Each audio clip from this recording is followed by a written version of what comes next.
What's going on, world? Coming at you guys again with another quick video. The criminal justice system. Let's talk about it. So, if you had the opportunity to check out my other videos, I'll talk to you about my first executive order with the Department of Economic Prosperity. I talked to you about the Second Amendment for my second executive order. And today we're going to talk about my third executive order, which is reforming the criminal justice system, specifically from a youth or adolescent perspective.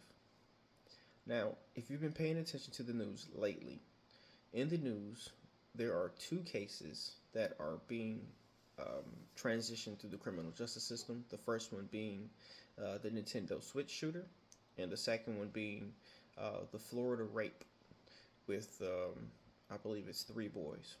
So, the first case that is relatively recent is a case of an alleged child whom killed his stepfather for taking away his Nintendo Switch.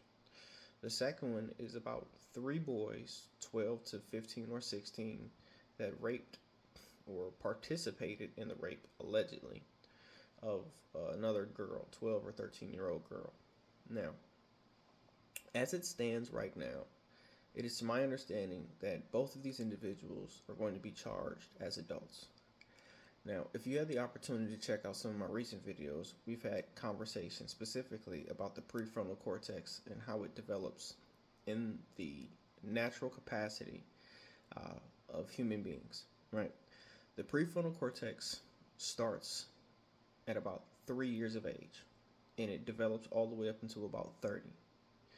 And by the age of 18, it's relatively about or less than 50% developed, which means that from the age of 3 to the age of 18, it develops at about 3% per year. So, for my executive order, the third executive order for criminal justice reform, it would reclassify how courts could apply and prosecute individuals based off of age in correlation to the action of crime. I do not believe it is appropriate that the criminal justice system has the capacity to charge a youth, a child, as an adult when the prefrontal cortex hasn't even fully developed yet. Again, at age 18, it's about 50% developed. Now, if you're not aware, the prefrontal cortex is specifically responsible for your decision-making skills, for your level of maturity. So when we talk about these heinous actions to where individuals are being charged as adults, how can you charge a child for an adult action when the part of the brain that's responsible for them to act like an adult is only developing at 3% per year and up to 50% by the time they're 18? This is a predatory system. In the Bible, when you go look at the first murder between Cain and Abel, when Cain killed Abel, God did not sentence Cain to incarceration. He exiled him, and he still loved him. He still supported him. He still wanted him to do good. Because if he didn't, well, he would have killed Cain himself. Or he would have made sure that Cain did not have the capacity to prosper. And that's not the case. If you go look at the Bible says that after Cain killed Abel, he was banished, right? And he found land outside to where he had Enoch, which clearly meant that he found food, he found shelter, he found the capacity to create life and, prosperity.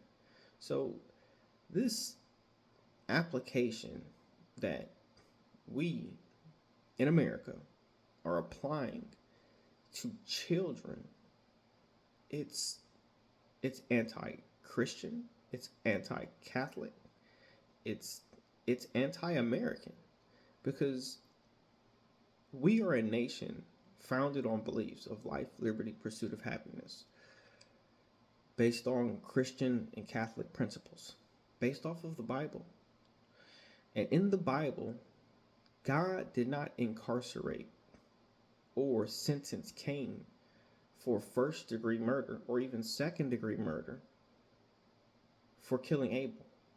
So how is it that we have prosecutors and judges and a criminal justice system that enacts punishment in a harsher sentence and harsher guidelines than God did himself? This is inappropriate, and as my third executive order as president, it would reclassify every individual under the age of 25 that is being charged for a crime as an adult. First, they would have to get an MRI. An MRI specifically shows the development capacity and the development levels of an individual's prefrontal cortex.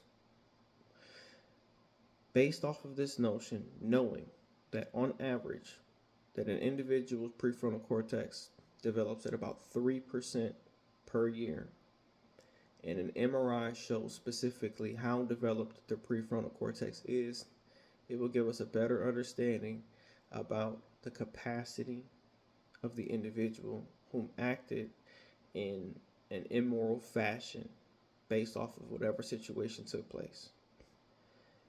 It is time for America to bring God back into the conversation.